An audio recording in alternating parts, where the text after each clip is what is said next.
not running Force of Will. He's running Counterspell. It's true. So the budget aspect of Merfolk deck would really matter in that matchup. It would be that point where you'd be like, man, I wish I had Force of Will. This is still game 1. Engineered Explosives at 2. Okay, so let's recap. We're gonna get life totals here in a sec. Oh wow, a pointless daze there. And Matt taking 2 damage to be able to immediately blow up the world for 2.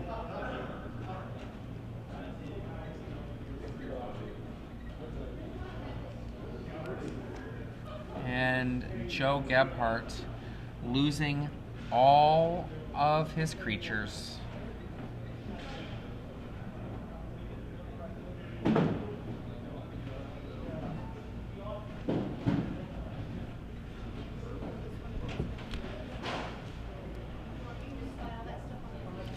Trinket Mage in.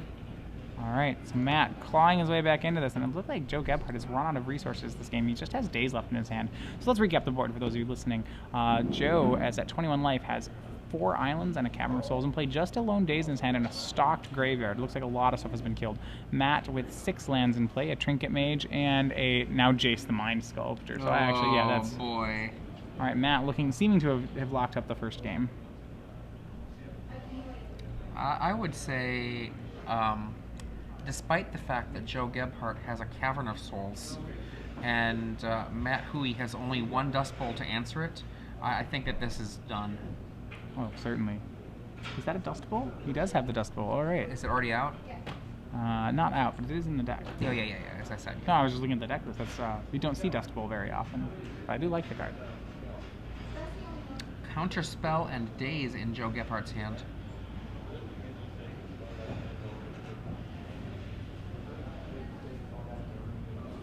Mishra's Factory. There we go. All right, right there we go. And a counterspell in Joe's hand.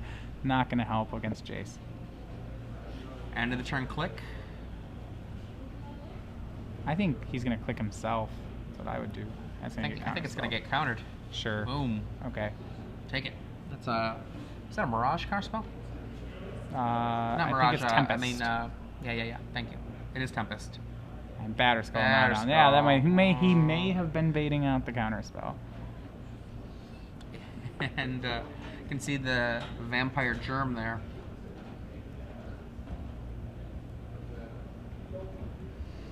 And he leaves the card there. Remember again, this is a double mulligan for Matt. Now, Matt, is he from your area? Matt Hoey, no, Matt is from, I think he's from the Chicagoland area. Okay. All right, so Matt Hoey we did hear that before. He's from Chicago. I mean, I know I've seen him in plenty of Midwest events. Yes, but definitely. I wasn't sure if he was from Minneapolis or from Chicago. I played him in Legacy at the Grand Prix in Indianapolis. He is a seasoned Esper Stoneblade player. We played in the last round of day 1. So both of us were 7-1 at the time. And you can see over there Ruben Bressler making a brief appearance behind Joe Gebhart. For those of you who are just joining us, I'm Adrian Sullivan with Matthias Hunt. This is the semifinal match between Matt Hoey with Esper Stoneblade and Joe Gebhart with a budget Merfolk list. Matt is up 1-0 after a double mulligan. He recovered off of the strength of cards like Jace the Mind Sculptor, Engineered Explosives, which he Trinket Maged for. And we're going into game 2. Joe Gebhart, looks like his sideboard options for this kind of matchup are 1 Spell Pierce. We've said it before. Just 1 Spell Pierce. He could potentially bring in Pithing Needle, but I don't know how I feel about that. However, Pithing Needle, I mean, it stops the Jace, it stops Engineered Explosives. It's a little more alive here than it was last time. Yeah, a little bit more alive. Matt's deck's a little bit slower, I think, than the one that Gebhart faced last round. Possibly it's a good side, and he may still want to stay on his own plan, though.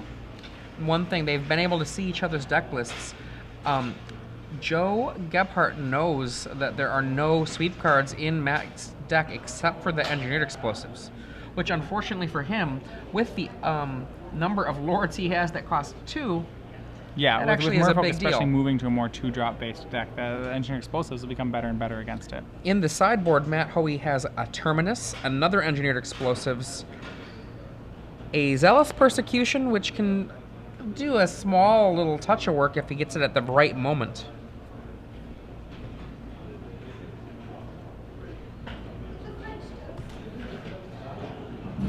Given that there are 2 more games to go here, should Joe win it, I think Matt has the edge here just from a percentage standpoint. Yeah, I mean this is a decent enough matchup for Matt. He has 2 games to win one.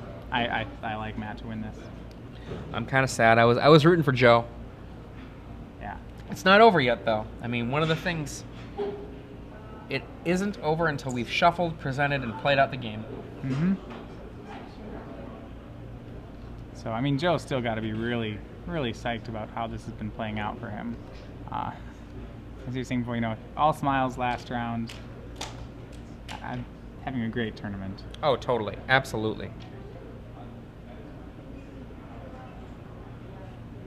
Right, so, well, in Matt's deck, so when we say Esper Stoneblade, maybe we should clarify a little bit. A lot of time you would expect to see Lingering Souls coming out. He's actually not playing Lingering Souls. The black cards in his deck, it's more of a classical take on the Esper Stoneblade deck. Black is just for Inquisition of Kozilek and Thoughtseize. Otherwise, it is a straight. In the main deck, it's just for that. You'd also then get Perish. Perish, an extra Thoughtseize, Extirpate out of Annihil Spellbomb out of the board, along with a Zealous Persecution. But mostly this is a blue-white deck with just a few black cards in it. He's not on like the Intuition Souls plan.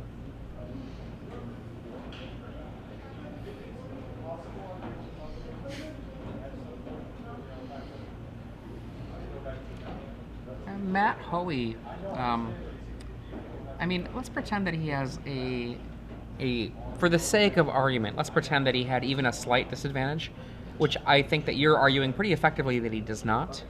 Even if he had that, he still is, from a purely math perspective, has a strong edge here.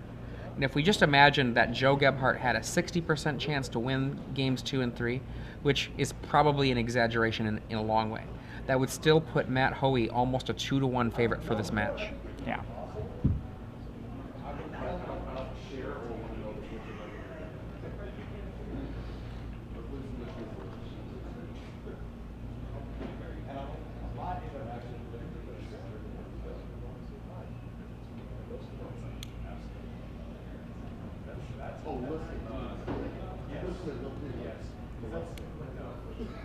Okay.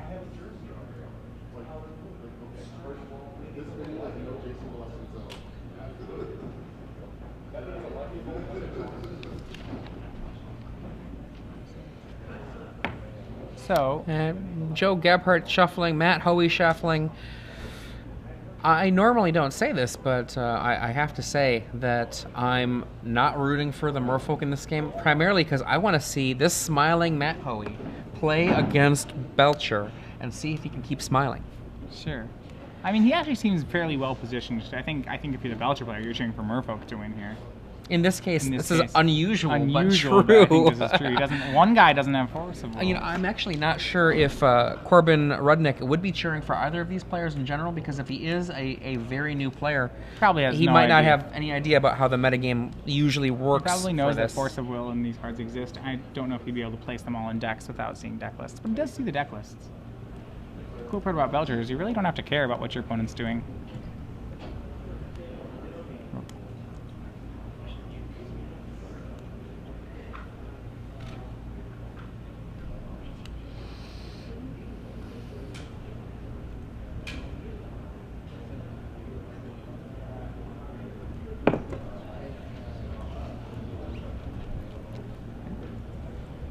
Alright, so we have turn 1 Inquisition of Kozilek from Matt Hoey. Sees a hand of all lands and 2 lords from Joe Gebhart.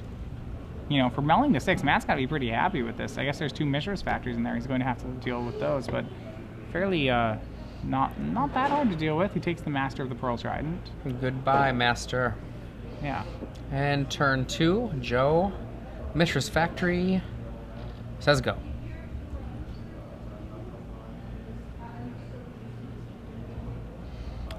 Okay, another discard spell. Shows him a Phantasmal Image and the Marrow Reejerey. Take that, Reejerey.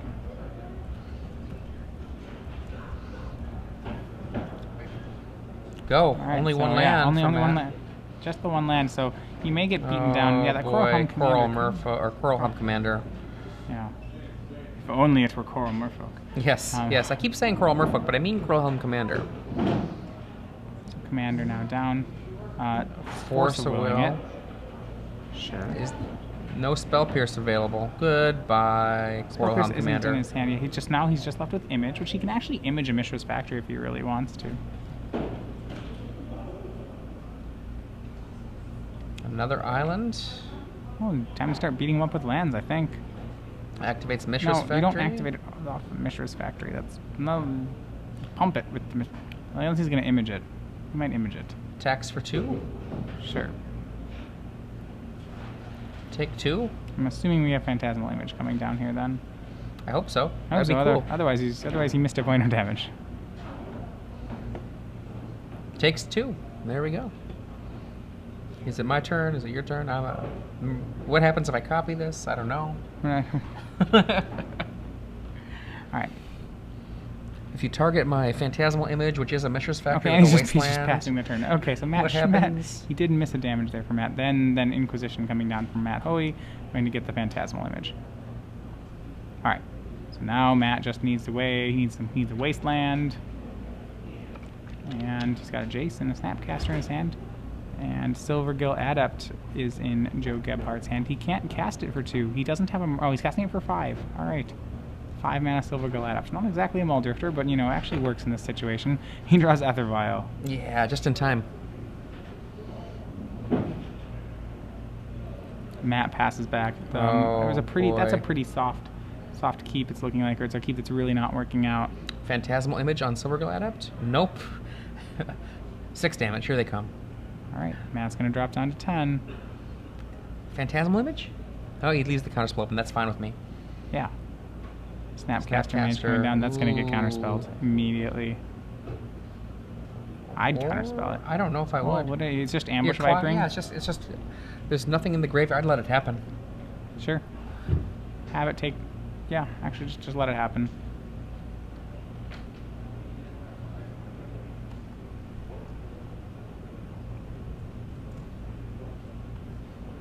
Alright, nope, he's going to counterspell. He wants the 6 damage. That's defensible. I'm fine with it. There's nothing wrong with it. I've got no problem either path. I think I would let it happen just because, I mean, I've already got a pretty solid clock afterwards. You mean you want to counter this Stoneforge Mystic? Yeah, for example. Yeah. I mean, I still see the clock there. The typical way that you run the aggro control deck is you don't care about things that don't stop your clock. Right. And that Mystic can do it. There's this potential Batter Skull or potential GT is going to do it. He's going to grab GT. Yeah.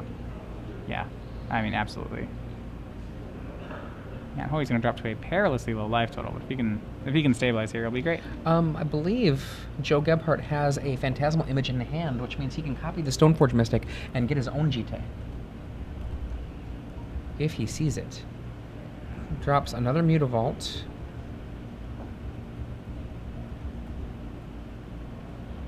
One, 2.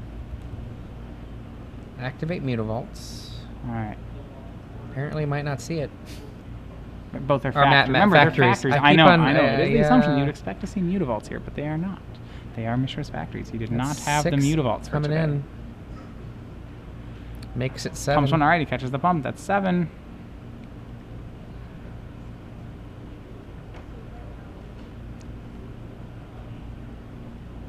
And Matt Hoey down to 2. Can he pull out of it? He has a land. Okay, it's just an Aether Vial. There is no image? Okay, I thought there was an image in his hand.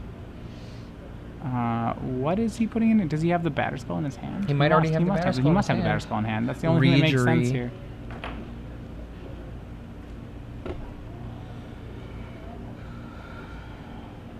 Is Joe Gebhart going to attack into the Batter Skull? Let's pretend that the Batter Skull happens. So it's not enough. It's not enough to survive.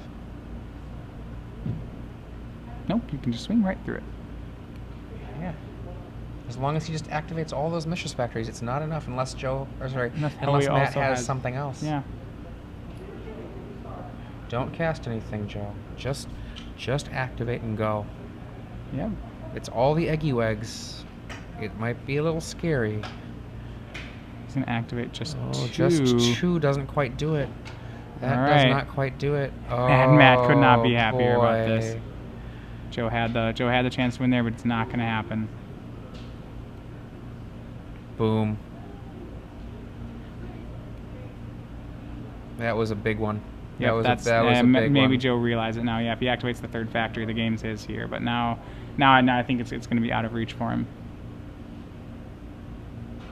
Pump the unblocked one, but it's only going to go to 1, and then the batter cell's going to swing back. Yep, and that'll be it. Yep.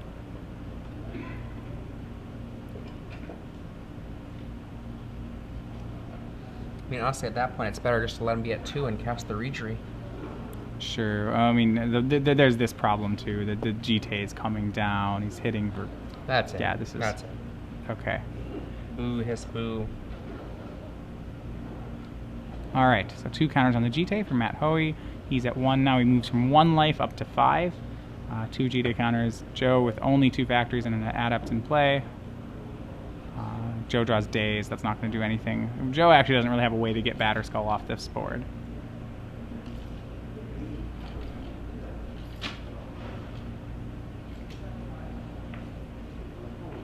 Okay. So.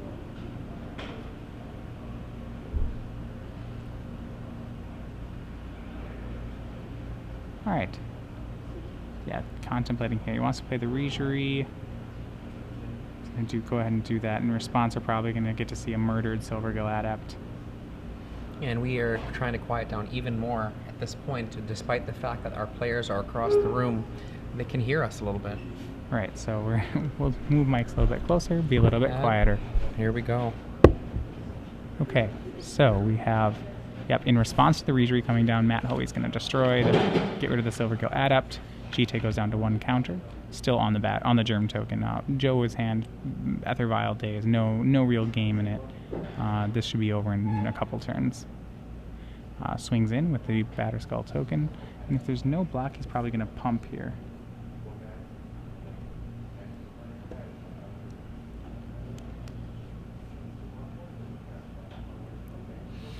And pretty much right now with Matt, it's all over but the crying for Joe Gebhart.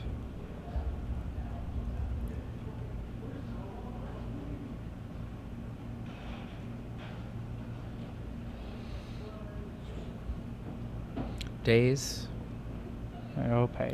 cracks the fetch land, Fled Strand, finds the land to pay for the Jace.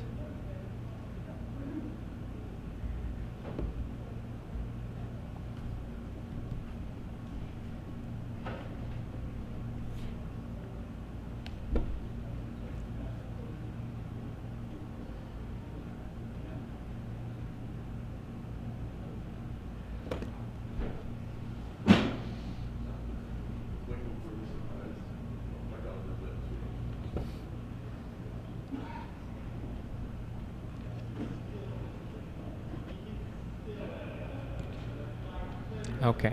All right. So we have another Reejerey from Gebhart. He's down to 10, so now you have 10 to 10. He's going to activate both factories, swing in. The Batter Skull token is going to block one of them, and yeah, there's no real out for it. The Germ has Vigilance, so Jace will go down to 3. Sorry. And then Joe will scoop it up here. Matt Hoey defeats Joe Gebhart 2-0, moves on to the finals, pulls that one out. Joe gotta still be happy with his run here. In the top 4 Legacy Open, probably, throwing together a deck, he's gotta be really happy about this.